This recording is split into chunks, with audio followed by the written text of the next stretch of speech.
The glass shattered before I understood what was happening. My mother's hands were already reaching for the second frame, yanking it off the wall with enough force to send it crashing into the trash can she'd placed right beside the dining table. My face stared up at me from behind cracked glass, surrounded by 33 relatives who had suddenly stopped chewing. The ringing in my ears made her voice sound distant, like she was shouting from the end of a long tunnel. "This one has been leeching off this family for years. Every dollar we ever spent on her was wasted." My fingernails dug into the underside of my thighs hard enough to leave marks, not because I was trying to stay calm, but because my body had decided on its own that if I moved even slightly, I would scream. The taste of the pot roast I'd just swallowed turned metallic in my mouth. My father didn't tell her to stop. He looked directly at me and said loud enough for every cousin, aunt, and uncle to hear that I owed them every cent they'd ever spent raising me, that I was nothing but a bad investment. My sister Brianna shoved back her chair and gestured toward the door like she was escorting a shoplifter out of a department store. "My name is Megan. I'm 27 and I work in UX design. This is the story of how I stopped being my family's credit line and started being their worst financial nightmare." I didn't cry. I didn't argue. I picked up my bag, walked out of the house they'd just erased me from, and called a ride back to my apartment. They thought that was the end of it. They had no idea I'd been tracking what they'd done to my name and my credit for months, and that dinner was the final confirmation I needed to turn their perfect family portrait into the kind of legal destruction they never saw coming. When I got back to my apartment, my hands weren't shaking from what they'd said. They were shaking from what they'd just confirmed. I wasn't their daughter anymore. I was a line item, a debt they thought they owned the receipt for. I dropped my keys on the counter, kicked off my shoes, and went straight to my laptop. No texts, no social media posts. I opened a blank document and typed one sentence in all caps at the top. "This is not about hurt feelings. This is about what they did to my name." Here's what you need to understand about my family. My mom, Patricia, is a senior loan officer at a credit union outside Austin. The kind of woman who reminds you she understands money every time you try to make a decision without her. My dad, Ronald, co-owns a heating and air company he built from nothing, and he never lets anyone forget how much it cost to raise me. My older sister, Brianna, is a guidance counselor. All soft smiles and inspirational Facebook quotes. We're the Morrows. Matching Christmas sweaters, staged photos at every barbecue, perfect on paper. Behind closed doors, it was different. When I chose UX design instead of accounting or nursing, Patricia called it a phase. Ronald would joke in front of everyone that I was the artistic one, which in his voice meant the irresponsible one. Every choice I made that didn't match their script became a debt they thought I owed. When I was 19, Patricia insisted I open a joint account with her, just to help manage your bills so you don't mess up your credit. I was exhausted, so I signed whatever she put in front of me. She set up online banking, saved all the passwords, and told me not to change them. Years later, after I'd moved to Austin and gotten my own place, she was still the one with my social security number memorized. My mail still went to their house because it's safer. I thought it was just controlling. I didn't think it was criminal until the letters started arriving. A few months before that dinner, I got a notice from a bank I'd never heard of thanking me for applying for a personal loan. I assumed it was junk mail and threw it away. Then another envelope came about a new line of credit. My credit score app pinged me with a drop that didn't make sense. I was paying my card on time. My student loans were current. That night, I didn't let it slide. I pulled up annual credit report and requested files from every bureau. While the PDFs downloaded, I made myself breathe slowly, letting the anger burn off just enough that I wouldn't make sloppy mistakes. When the reports opened, it felt like someone had flipped on fluorescent lights in a room I'd only ever seen by candlelight. There were accounts I'd never opened, in cities I'd never lived in, all tied to my name and my parents' address. Small personal loans, a store card, a line of credit that had been maxed out and rolled into a consolidation loan. The dates lined up perfectly with years I'd been too busy to read every piece of mail they forwarded. The mailing address on almost every account was my parents' home. The phone number on several was Patricia's. I stared at the screen, waiting for another explanation to appear. It didn't. I created a new folder and started dragging everything in. Credit reports, screenshots of alerts, Photos of old envelopes I'd thought were spam. I wrote down account numbers by hand, circling everyone that listed their address instead of mine. Then I went to identitytheft.gov and followed every step. I filed an official report describing how someone with access to my personal information had opened lines of credit without my consent and routed them through an address I no longer lived at. I answered every form like I was testifying before a jury. After that, I placed fraud alerts with each bureau and initiated a freeze, locking down my file so no one could open anything new without layers of verification. Only then did I open my design software. I laid out a clean infographic with bold numbers and short lines of text about how identity theft can start inside your own family. No names, no locations, just patterns and warning signs, with one quiet line at the bottom.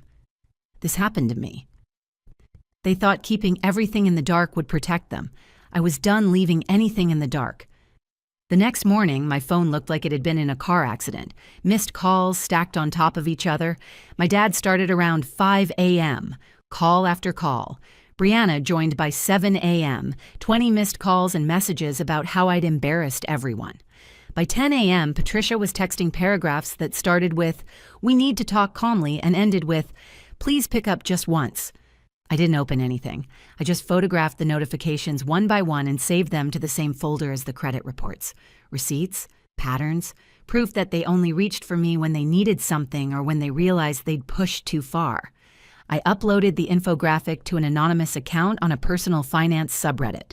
Simple title: "My family used my identity for years. Here's what I wish I'd noticed sooner."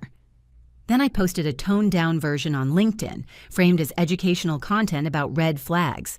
Within hours, people were commenting, asking questions, sharing their own stories of parents and spouses, opening accounts behind their backs. It was comforting and horrifying to realize how common this was. One DM stood out, a generic username, but something in the message felt familiar. They thanked me for posting, said the layout was clear, then added, "Some of this sounds exactly like what my sister has been doing to the family." A minute later, another message. "Megan, is this you?" My skin prickled. Not many people know I do both UX and side design work, and even fewer would recognize my style from a single infographic. It was Denise, Patricia's older sister, the accountant who always seemed slightly outside the family photos, like she'd been cropped in at the last minute. We switched to a private call. I walked onto my balcony while morning traffic hummed below. Denise's voice sounded tired in a way that had nothing to do with age. She said a couple years back, Patricia had helped her restructure some debt after a rough patch with clients. She'd signed a stack of documents because Patricia told her it was just consolidating credit cards into one payment. Recently, letters had started coming about a loan Denise swore she'd never taken. When she asked Patricia, my mother brushed it off as a clerical error. As Denise talked, I typed every detail into a new file: bank names, dates, amounts, the exact words Patricia had used. She stopped and asked quietly, "Megan, did she do this to you too?" I told her about my credit reports, the accounts I never opened, my name tied to their address years after I moved out. I heard her breathing on the other end, the slow inhale of someone realizing a suspicion they've had for a long time was finally being confirmed. "I thought I owed her for helping," Denise admitted. "Now it feels like I paid with interest I never agreed to." She agreed to scan and email every piece of paperwork she could find. When we hung up, I had a clear picture forming. This wasn't just about me. This was a pattern. Brianna texted me 2 days later, like nothing catastrophic had happened. "Can we meet for coffee to talk like adults?" Then a follow-up. "It's about mom and money. Please." That second sentence did what 33 relatives yelling couldn't. It made me curious. We met at a cafe near my office, the kind with plants hanging from the ceiling. Brianna was already there, eyes shadowed like she hadn't slept since the dinner. She apologized for how things went, not for what she did. She blamed stress, the economy, pressure on our parents. I let her talk until she ran out of excuses. Then I slid a folder across the table. Inside were copies of my credit reports with every fraudulent account highlighted. Her face went pale when she saw our parents' address next to my name over and over. She tried spinning it. Mom was just helping. She knows how to get better rates. I asked when exactly trust started meaning signing someone else's name on a loan. That shut her up. I showed her Denise's email where Patricia called a collection notice just a mix-up and told her to ignore it. Then I asked Brianna straight out if Patricia had ever used her information. She hesitated just long enough to answer without saying a word. There'd been times Patricia handled things for her too. A consolidation, a refinance Patricia called a harmless cosign. Brianna had signed where Patricia pointed because that was easier than reading every line. The more she talked, the more her answers matched accounts tied to my file and Denise's letters. Less like separate favors, more like a system. When I mentioned Grandma Evelyn, something flickered across Brianna's face. Patricia had handled everything when Evelyn sold her house and moved into assisted living. Every meeting, every call. She'd brought a neat little check to the moving party and said the rest went to fees and taxes. I typed while Brianna talked, building a timeline. Year 1, I start college and open a joint account with Patricia. Year 2, Denise hits a rough patch. Patricia steps in. Year 3, Grandma sells her house. Year 4, Ronald's company suddenly has a new work truck and remodeled office. When I told Brianna I'd filed with the FTC and that Patricia's own credit union would have to investigate, she stopped spinning. She asked what I planned to do next. I told her I was talking to an attorney, not to sue for fun, but to protect myself before their mess destroyed my financial future. If that meant dragging the whole rotten structure into the light, so be it. My phone buzzed with a text from an unknown number. One blurry photo. Ronald grinning next to a new company truck, beer in hand. Caption: "Funny how fast that upgrade showed up after Grandma sold her house, huh?" From my uncle on Ronald's side. He'd gotten my number from a cousin months earlier when family drama first started leaking out, and Brianna had apparently mentioned we were meeting that day. I showed Brianna. The last piece of denial slipped from her face. A week later, Patricia showed up at my office unannounced. "There's a woman here asking for you," the receptionist slacked me. "Says she's your mother. She looks intense." I walked out to the lobby. There she was in her best work blazer, clutching a leather folder like she was about to sell someone a mortgage. "Megan," she said, standing up with her church smile. "Can we talk?" I glanced at the lobby cameras and told her we could talk right there. No closed doors. She didn't like that, but she sat anyway. She started with the kind of apology you give when you're worried about appearances. Things got heated. Everyone was emotional. "It's been hard on your father and me." Then she showed her real reason for being there. "I saw something online," she said, voice dropping. "Some infographic about family identity theft. People are talking. I need to know what you've been saying about us." Not, "Are you okay?" Not, "Did I hurt you?" Just, "What are you telling people that could make my life harder?" I told her I'd posted an educational graphic about what happens when someone abuses access to another person's financial information. No names, no locations. But I'd also filed an official identity theft report and frozen my credit. Banks and regulators would start asking questions about what she'd done with my Social Security number. The color drained from her face. "Do you have any idea what you've done to my career, to this family?" I told her I had a very clear idea what she'd done to my credit, to Denise's, probably to Grandma's. I slid a printed summary across the coffee table. Dates, lenders, amounts, the same home address appearing over and over. "You don't understand how this works," she said, trying to regain control. "I know people at these places. I structured loans to look good on paper. I did this to help you build credit, to help Denise, to help Mom. No one was complaining until you decided to make a spectacle." I reminded her that helping someone usually involves telling them what you're signing them up for. I mentioned the email where she called Denise's collection notice a clerical error.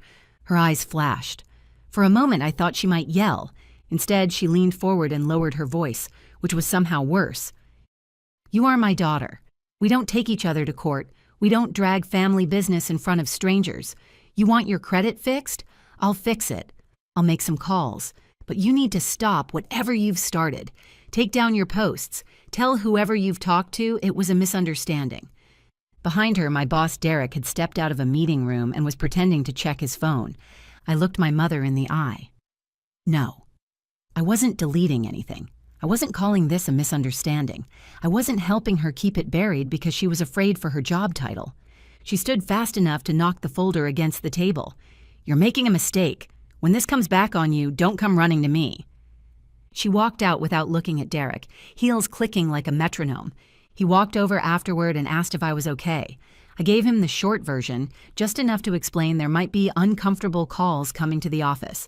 Instead of backing away, he offered to loop in, company legal if Patricia tried showing up again. That small gesture. Someone believing me on the first pass. It felt like oxygen. The ripples kept spreading. Denise sent scans of everything. Loan documents with suspicious signatures, payoff statements that didn't match, emails where Patricia told her to ignore the numbers. My attorney forwarded some of it to Patricia's credit union. They were already looking into her because of my identity theft report. Now they had more than red flags. They had a pattern. A state investigator called to ask follow-up questions. Nothing dramatic, just a calm voice walking through dates and accounts, confirming I hadn't authorized any of this. Every time I answered no, something heavy shifted a little more in my favor. At night, when anger kept me awake, I built a simple website explaining how financial abuse and identity theft happen inside families, links to government resources, my story broken into anonymized case studies. No names. The facts were ugly enough on their own. Traffic ticked up as people shared it in forums and group chats. A cousin I hadn't heard from in years emailed asking if she should pull her own credit reports. I told her yes. It took months for everything to catch up with them. Not a dramatic movie scene. Slower. Like a fuse burning under the floorboards. First, the formal letter from Patricia's credit union saying they were reviewing multiple loan files connected to her and might reach out to me for verification.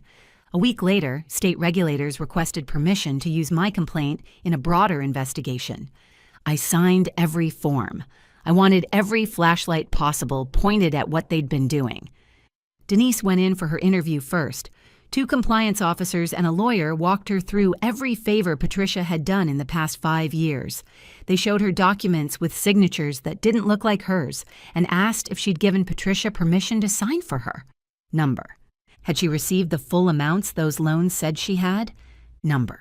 Grandma Evelyn's part came next. Too frail for long meetings, so her lawyer arranged a deposition at the care facility. She cried when she saw how much money had gone through Patricia's hands when her house sold. Proceeds she'd never seen. Fees no one explained. Somewhere in the middle, Ronald tried damage control. He called me with a speech about outsiders trying to tear the family apart, investigators who didn't understand how families help each other off the books. I told him forging signatures and rerouting loan proceeds wasn't helping. He asked if I could just tell them it was a misunderstanding. Number. He hung up on me. The official fallout started with Patricia's job. The credit union put her on leave, their polite way of saying, "Don't come back while we figure out how deep this goes."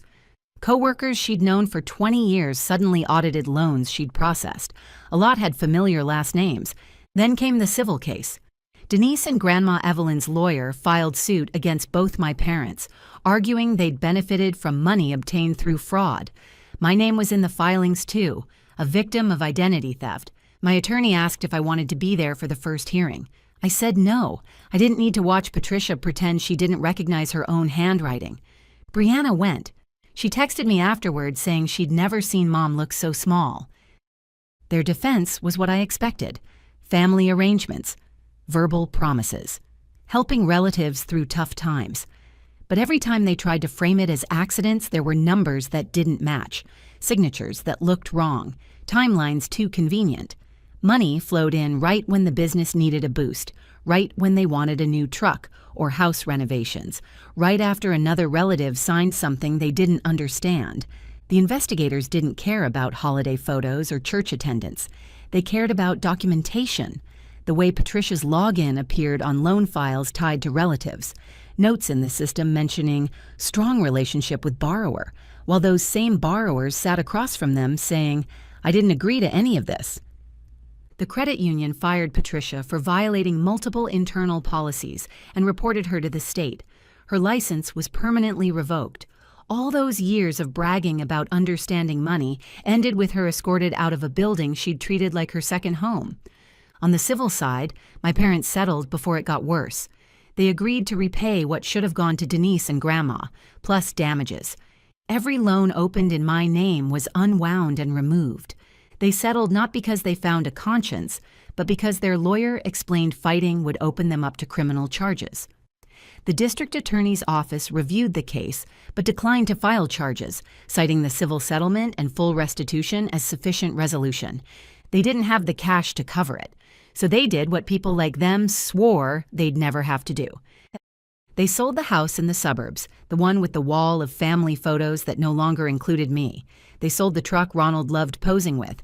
They sold a chunk of his company, bringing in a partner who made clear he was there to fix the mess, not protect anyone's pride. Some relatives were furious with me at first, convinced I'd overreacted. Those same relatives went quiet when letters arrived at their doors, encouraging them to check their own accounts. A few reached out privately to thank me. They'd never say it out loud at a reunion. The last time Ronald called, it was late. His voice was rough. He said I'd destroyed everything. The family was broke. Patricia might never work in her field again. People at church were whispering. I listened until he ran out of words. Then I told him the only thing that felt true. I didn't destroy anything.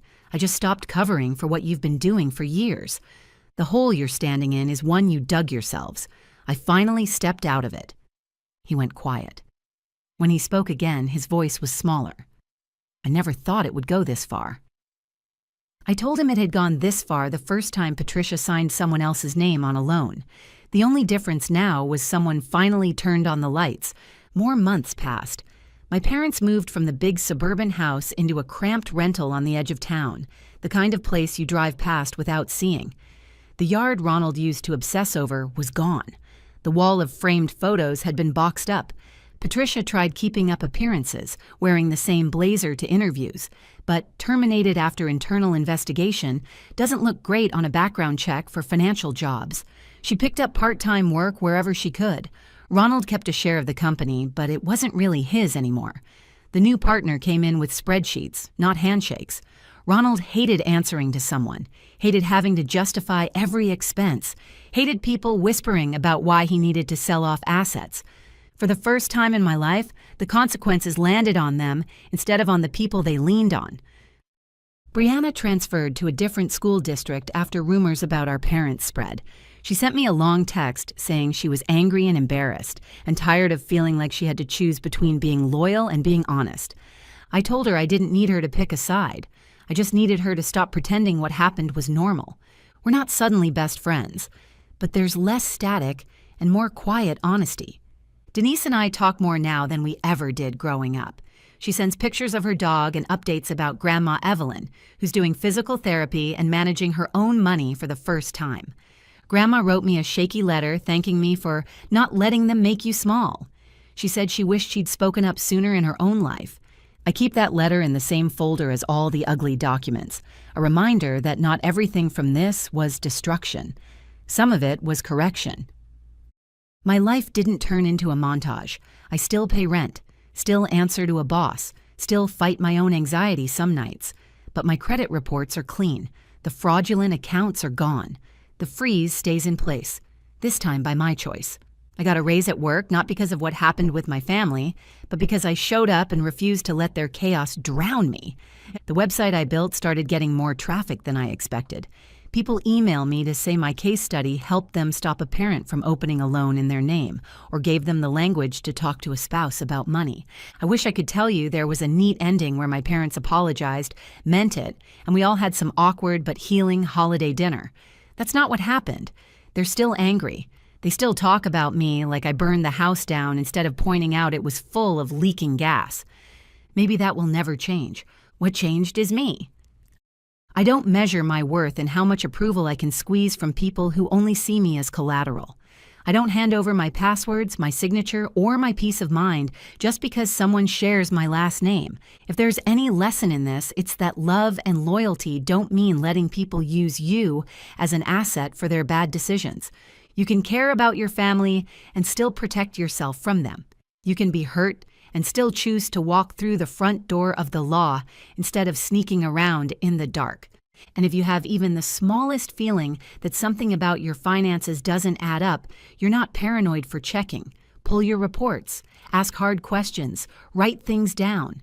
The people who really love you will want the truth as much as you do. The ones who don't might call it betrayal when you turn on the lights. But sometimes turning on the lights is the only way to see who's actually standing beside you and who's just been using your shadow. Before you go, here's a quick bonus for sticking around. If you love learning and growing like I do, you need to try audiobooks. I've got an exclusive deal with Audible. Your first month is completely free. That's access to over 500,000 titles. Zero cost to you. All the details are waiting in the description. Don't miss this one.